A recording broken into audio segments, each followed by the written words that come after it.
నిన్నటి వరకు ఫేస్బుక్ యూట్యూబ్లో హల్చల్ చేసిన ఐస్ బకెట్కు చెక్ పెట్టి దేశీ బకెట్ ఇప్పుడు సోషల్ మీడియాలో సందడి చేస్తోంది.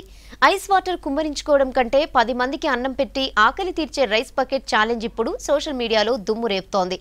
దేశీ ఛాలెంజ్ రైస్ బకెట్ కాన్సెప్ట్ను కనిపెట్టిన మంజులతో మా ప్రతినిధి శృతి ఫేస్ టు ఫేస్. రోజులుగా ప్రపంచవ్యాప్తంగా సోషల్ మీడియాలో హల్చల్ చేస్తున్న ఐస్ బకెట్ ఛాలెంజ్ కి దీటుగా 10 మంది పేదవాళ్ళకి అన్నం పెట్టాలనే ఉద్దేశంతో రైస్ బకెట్ ఛాలెంజ్ కాన్సెప్ట్ ని తెర మీదకి తీసుకొచ్చింది మన హైదరాబాదీ అమ్మాయి మంజులత. అసలు ఈ రైస్ బకెట్ ఛాలెంజ్ కాన్సెప్ట్ ఏంటో ఆవిడ మాటల్లోనే తెలుసుకుందాం. ఫస్ట్గా కంగ్రాచులేషన్స్ అండి. అసలు ఈ రైస్ బకెట్ ఛాలెంజ్ కాన్సెప్ట్ ఏంటి? Thank you Shruti. కాన్సెప్ట్ ఏంటంటే మనము గత 3-4 వారాలుగా ఫేస్బుక్లో చూస్తున్నాము. అమెరికాలో ఏఎస్ఎల్ అనే ఒక జబ్బు కోసం ఐస్ బకెట్ ఛాలెంజ్ అని ఒకటి మొదలుపెట్టారు. సో దానికి భాగంగా ఏంటంటే ప్రతి ఒక్కరు ఎవరైతే ఈ ఛాలెంజ్ తీసుకుంటారో వాళ్ళు కాస్త డబ్బులు దానికి డొనేట్ చేయాలి. సరే, అమెరికాలో ఆ కాన్సెప్ట్ బాగానే ఉంది, అక్కడ ఉన్న వాళ్ళు చేస్తే బాగుంటుంది. కానీ మన ఇండియాలో మనకు అసలు ఆ డిసీజ్ ఏంటో తెలియదు. మనకి ఇండియాలో నీళ్లు దొరకడమే కష్టం. అందులో ఆ చల్ల నీళ్లు చేసి తల మీద పోసుకొని పిల్లల్ని ఆ టార్చర్కి గురి చేసి ఆ తర్వాత ఆ వీడియోలు పెట్టడం, నాకు ఎందుకో ఇదంతా చూసి ఒక 2-3 డేస్ ఆలోచించి ఏంటిది అసలు అక్కడ జరిగిందో అన్నీ ప్రతిదీ మనం అలాగే చేసేసేయాలా, మనం సొంతంగా థింక్ చేయలేమా అని అనిపించి కాస్త థింక్ చేస్తే ఏమనిపించింది, ఐస్ బదులు రైస్ పెడితే ఎలా ఉంటుంది, instead of ice bucket challenge let's make us rice bucket challenge అని ఒక చిన్న ఐడియా వచ్చింది. ఏదో సరదాగా ఫేస్బుక్లో పెట్టిన తర్వాత సరే చెప్పడమే కాదు చేస్తే బాగుంటుందని ఆ రోజే నేను జస్ట్ 2-3 డేస్ బ్యాక్ మన శుక్రవారం రోజు నాకు తెలిసిన ఒక అతన్ని పిలిచి ఒక ఒక బకెట్ రైస్ ఇచ్చానండి. ఇచ్చి ఆ ఫోటో తీసి ఫేస్బుక్లో పెట్టిన వెంటనే ఒక దాదాపు 2 గంటల్లో నాకున్న మిత్రులు ఫేస్బుక్లో దాదాపు 600 మంది ఉన్నారు. ఐ థింక్ చాలామంది చూసినట్టు అరే ఇది చాలా బాగుంది, అసలు ఈ కాన్సెప్టు మనం ఎందుకు అనుకోలేదు, మనము చేద్దాం, నేను చేస్తాను, దీని భాగంగా ఏం చేయాలి అని చెప్పి ఒక 3 గంటల్లో అసలు చాలా ఒక వెల్లువలాగా వచ్చిందనమాట. ఐస్ బదులుగా రైస్ అనే కాన్సెప్ట్ ఎందుకు తీసుకున్నారు? రైస్నే డొనేట్ చేయాలని ఎందుకు అనిపించింది? దానికి ఒక చిన్న రీజన్ ఉండండి. యాక్చువల్లీ నేను పనిచేసే వెబ్సైట్ oraiza.com అని, అది ఒక రైస్కి సంబంధించింది. అంటే రైస్ గురించి రీసెర్చ్ కానివ్వండి, అనాలిసిస్ కానీ చేస్తూ ఉంటాము. నా వృత్తికి భాగంగా నేను ప్రతిరోజు దాని మీద రీసెర్చ్ చేయాల్సి ఉంటుంది. ఎన్ని దేశాల్లో మనకి బియ్యం దొరకట్లేదు, దొరికిన చోట్ల ఎంత చాలా కాస్ట్లీగా ఉంది, ఎందుకు దొరకట్లేదు, ఇవన్నీ చాలా ఇష్యూస్ నేను ఆల్మోస్ట్ 3 మంత్స్ నుంచి చేస్తుండడం వల్ల అరే ప్రపంచంలో ఇంత హంగర్ ఉంది, ఇంత ఆకలి బాధ ఉంది, అలాంటప్పుడు ఏదైనా ప్రతి ఒక్కళ్ళు చేస్తే బాగుంటుంది. సో ఐ థింక్ రైస్ అనేది బాగా కుదిరి వచ్చింది. ఇప్పుడు మీరు చూస్తే ఐస్ బకెట్ ఛాలెంజ్ అనేది చాలా ఎలిటిస్ట్, అంటే ఒక చాలా సోషలైట్స్ చేసే కాన్సెప్ట్ లాగా ఒక షాలోగా అనిపించింది.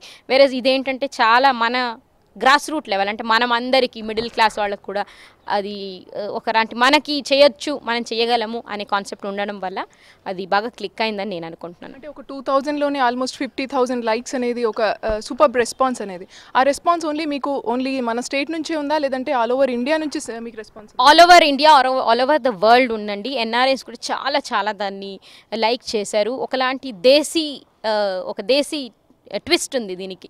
అంటే ఇంటర్నేషనల్గా కాకుండా మన భారతీయులు చేయాల్సిందన్న ఒక చిన్న ట్విస్ట్ వల్ల వాళ్ళకి బాగా నచ్చినట్టుంది. Hey we are going to take this desi challenge, మేము ఇప్పుడు రాబోయే గణేష్ చతుర్థికి మేము ఇక్కడ చేస్తాము, మా ఆర్గనైజేషన్లో ఇక్కడ టెక్సాస్లో మేము తెలుగు వాళ్ళు చేస్తాము, లేకపోతే కనెక్టికట్లో చేస్తాము, అలాంటి మెసేజ్లు వచ్చి మేమేం చేయాలండి మంజు గారు అంటే మీరేం చేయక్కర్లేదు, నాకేమి ఇవ్వకండి, ఎవరికి జస్ట్ మీ ఇంట్లో నుంచి ఉన్న బియ్యం తీసుకొని ఇంకొక మనిషికి ఇవ్వండి, ఇచ్చి చేసినట్టు ఒక ఫోటో తీసివేయండి, దానివల్ల ఇంకొక at least 3 people will get inspired. అంతే కాన్సెప్ట్ అంతా చాలా సింపుల్.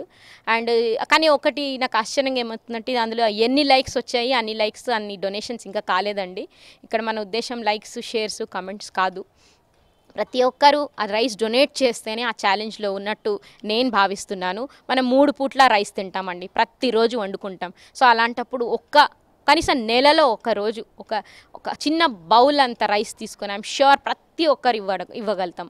ఎంత మిడిల్ క్లాస్ అయినా కూడా ప్రతి వాళ్ళు ఒక స్మాల్ బౌల్ ఆఫ్ రైస్ తీసుకొని మీ చుట్టూ ఉన్న వాళ్ళకి, మీ పని మనిషికి కానివ్వండి, మీ డ్రైవర్కి కానివ్వండి, ఇంకా దగ్గర కూరగాయలు అమ్ముకునే వాళ్ళు, లేకపోతే గుడికో ఎక్కడన్నా ఇవ్వండి, ఆ ఫోటో తీయండి, వేయండి. చాలా సింపుల్.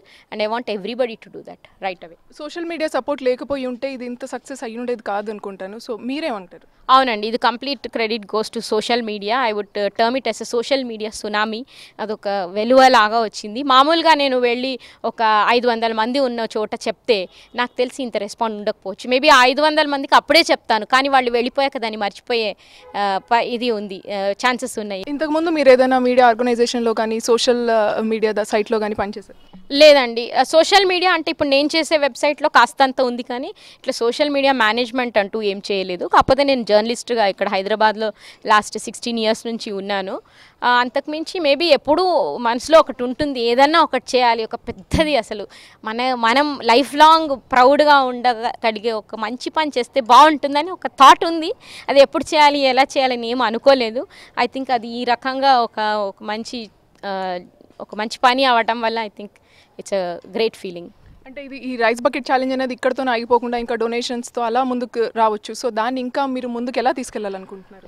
అవునండి, మీరు చెప్పినట్టు చాలామంది అక్రాస్, మీరు జస్ట్ ఆ పేజ్లోకి వెళ్ళి లాగిన్ అవుతే కోయంబత్తూర్ నుంచి, కేరళ నుంచి, లక్నో నుంచి, డెహ్రాడూన్ నుంచి జనాలు మాట్లాడుతున్నారు. ఆస్ట్రేలియా నుంచి మొన్న చాలామంది మనకి బ్యూటిఫుల్ రెస్పాన్స్ వస్తుంది. సో దీన్ని ఇక్కడే ఆపేసి 4-5 రోజులు మీడియా వాళ్ళు కవరేజ్ చేశాక అందరూ మర్చిపోయే విధంగా కాకుండా దానికి ఒక లాజికల్గా మేబీ ఒక ఫండ్ కానీ ఒక ట్రస్ట్ కానీ అవి ఏది లేకపోయినా కూడా ఒక మంచి ఒక ప్రాసెస్, ఒక సిస్టమ్ లాగా ఏర్పరిస్తే ప్రతి ఒక్కరు ఇప్పుడే కాదు, ఒక 2 months తర్వాత కూడా అరే ఈరోజు మా పాప బర్త్డే ఉందండి, కాస్త రైస్ డొనేట్ చేద్దాము అనుకొని ఒక థాట్ వచ్చిన వాళ్ళందరూ చేయగలిగే ఒక వ్యవస్థ ఉంటే బాగుంటుంది అనుకుంటున్నాను.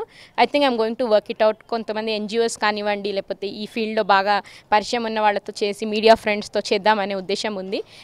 మేబీ ఒక 1 weekలో we are going to do something about it. అంటే ఐస్ బకెట్లో ఏంటంటే మొత్తం పెద్ద పెద్ద ఫేమస్ పర్సనాలిటీస్ అండ్ సెలబ్రిటీస్తోని ఐస్ బకెట్ ఛాలెంజెస్ తీసుకుంటుంటారు. సో మీరు ఫ్యూచర్లో ఇంకా దీన్ని ఫర్దర్గా ముందుకు తీసుకెళ్ళడానికి అలా సెలబ్రిటీస్ని యూస్ చేసే ఛాన్సెస్ ఏమన్నా ఉన్నాయా? అవునండి, I think invite all our political leaders to probably join this challenge. అలాగే స్పోర్ట్స్ పర్సన్స్, ఒక సైనా నెహ్వాల్ కానీ, లేకపోతే మన ఫిలిం స్టార్స్ ఒక అనుష్క కానివ్వండి, ఒక డైరెక్టర్ రాజమౌళి గారి లాంటి వాళ్ళు, సుమా లాంటి వాళ్ళు, అంటే బాగా ప్రొఫౌండ్ ఇంపాక్ట్ ఉన్న వాళ్ళు ఇది కనుక చేసి వాళ్ళు ఫేస్బుక్లో వాళ్ళు ట్వీట్ చేసినా లేకపోతే ఫేస్బుక్లో ఆ ఫోటో పెట్టినా ఐ థింక్ ట్రెమెండస్ రెస్పాన్స్ ఉంటుంది. So I'm throwing a challenge to all these celebrities. Please come forward and donate 1 bucket of rice or 1 bowl of rice, whatever you can. ఏదైనా సేరి అది చేసి ఆ ఫోటో తీసి పెట్టండి.